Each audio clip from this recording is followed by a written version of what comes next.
discipline, be devoted. Be devoted to yourself.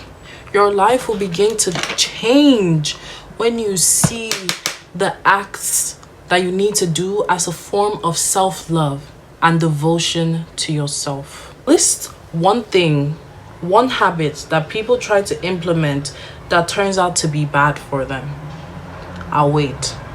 Is it the meditation? Is it the journaling? Is it the affirmations? Is it the going for a run? Okay, so they're all good for us. Tell us why it's so difficult for us to get up out of our beds and go and do these things that we've already established are good for us, that make our lives better, that makes our experiences richer, that bring us closer to aligning with our true higher selves, our divine abundance, our callings, our sexy body, our shredded thing, our boyfriends, our dream husbands, our partners. How come we find it so difficult to do the things that we know we should do in order to make our lives better? Now, I don't know about you, but I can only speak for myself. For a long time, oh my goodness, the time was so long, I needed to take a pause to digest how long the time was. For a long time, holy moly, such a long time, I wanted to be more disciplined. I read David Goggins' book once and I was like, yes, I need to find my fuck it moment. I need to find the moment in my life where I finally decide to be disciplined. I need that one moment where everything just aligns perfectly. I wake up even when I don't want to. I do the things I should do. Blah, blah, blah, blah, blah, black bullshit. Blah, blah, black shit. Well, as you may have guessed, it did not work out that way. I couldn't say discipline to save my lives or the lives of anyone I love. If they put you in a situation like some super villain kidnapped you and was like, your family's gonna die unless you stay disciplined. Bye bye family. Those hoes would have been dead. Oh God, they would have been dead as fuck. I couldn't stay disciplined to save my life. I couldn't stay true to the things I knew I should do. Why? Well, it all came down to one day. I had an epiphany. And guess what? It had nothing to do with discipline. It was actually an epiphany about self-love. I realized the only way I can stay consistent with the things that make my life better is if I truly, actually love myself. Because you only do good things and show up in good ways for someone you love, cherish, and value. Now, how do you speak to yourself when you don't do something you know you should do? Do you say, oh, I'm a lazy ass bitch, I'm a loser, I never show up for myself, I'm this, I'm that, and then you feel shame and disgust for yourself. You feel like you feel useless. You feel all these negative things that are not gonna get you anywhere. You choose to feel that. You've qualified your own unconditional love for yourself and made it conditional.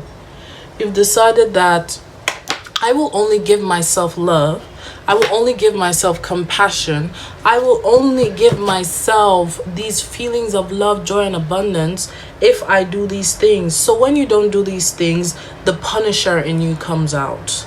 It comes out with a whip, a leather whip, and handcuffs, ties you up and flogs you till you can't take it anymore.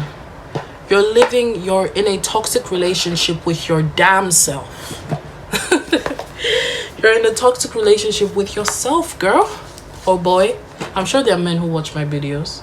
Actually, I'm 100% sure there are men who watch my videos. I think my analytics is like 50-50. Let's do it this way. Let's say there was someone outside of yourself like an accountability partner. And every time you wouldn't show up to the gym, they'll be like, you're such a fucking loser. I hate you. You're a bitch. You're lazy. You never show up for yourself. You never do the right thing. Would you want that person in your life? Would you want that person in your life? But that's how you show up. That's how you speak to yourself. You qualify and make your own love for yourself conditional. And then you wonder, why can't I stay disciplined?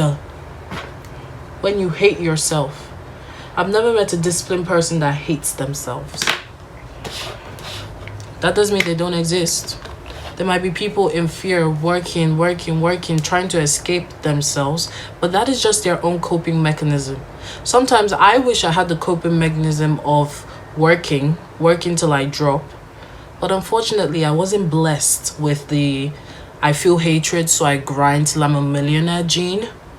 I was blessed with the gene of, oh, I feel unworthy, so I don't do anything I'm supposed to do. And if you're watching this video, that's probably the gene you have been given as well. So we need to learn how to navigate our own experiences. I found that the only way I could show up for myself is if I loved myself even when I didn't show up for myself. Because my love for myself is no longer conditional. It's not conditional on whether I show up. It's not conditional on whether I do the things I wanted to do in that 75 hard challenge. It's only about giving myself grace every day in every situation for no reason apart from the fact that I love myself so freaking much. I adore myself. There is no one in this world I love more than me. Call me narcissistic or any of that shit. I do not care. I love myself so much. And I like myself too. That used to be so hard for me to say. When you can get yourself to a place where you love yourself so much, your love is unconditional. It's not determined by how you show up or what you do or what you say. You've won. You've done it. You are now in a place where you can switch the idea from being disciplined. Stop being disciplined. Stop being devoted. Oh my goodness. The way you would go to the temple and worship the goddess, you cut up some fruit from her. You get on your hands and knees and adore her. You tell her how beautiful she is. You milk your cows, not for her to drink, but for her to bathe in because she's a goddess. You would do anything she asks you to because you love her so much and you want the best for her.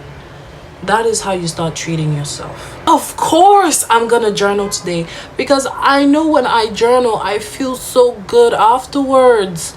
And I deserve to be devoted to myself in such a way that brings me love and joy. So of course I'm gonna do it. Duh. I deserve to feel so sexy in my body. I deserve to feel strong and capable. So of course I'm gonna go to the gym today. Oh, you feel sad today? Of course I'm gonna let you lay in bed without any judgment because you deserve rest. You've done enough by being your gorgeous, beautiful self. Of course. Of course. Of course. How I now envision myself is Morticia and Gomez. I am Morticia and the voice in my head is Gomez. The voice in my head kisses me, lavishes me. If I'm sleeping, it's just like, wow, look at this beautiful person sleeping with such adoration. Adoration like you've never known before. That is how you switch from that idea of discipline to devotion, because devotion, an act of worship, an act of love to yourself, is the only way to sustain a life that you actually love. Let's say you get to a place where you're making Gosh, I hate the fact that people think that things outside of themselves are going to change how they view themselves. Let's say you get to a place where you manifest or create the life you want from a place of self-hatred. You don't get to that point and stop hating yourself, because the relationship with yourself is still one of you feel inadequate. The voice in your head speaks to you like your number one hater, and you think somehow you're gonna build a healthy, loving relationship with that version of yourself. Come on. That even sounds silly when I say it out loud. Be so devoted to yourself that it makes no freaking sense to not do the things that make your life better, because I love you so much. I am going to give you the world. That's it. Anyway, I am so proud of who you are, and even more proud of the beautiful soul you are becoming. Thank you for coming on this journey with me. The people who have been subscribing, I'm so happy that you are here. If you are here right now, leave in the comments your name, the date, and what you're trying to call in and manifest. Come on this journey with me. I'm going to be posting for 90 days in a row, documenting my growth and journey, and I want you guys to document your growth and journey as well in the comments. If you want to start, this is the first video you're seeing of mine. Make sure you check the description. There is a self-concept guide or workbook in there. Fill that out. It's going to be so helpful for you. Everyone that's here, thank you so much for showing up for yourself, and I will see you in the next one.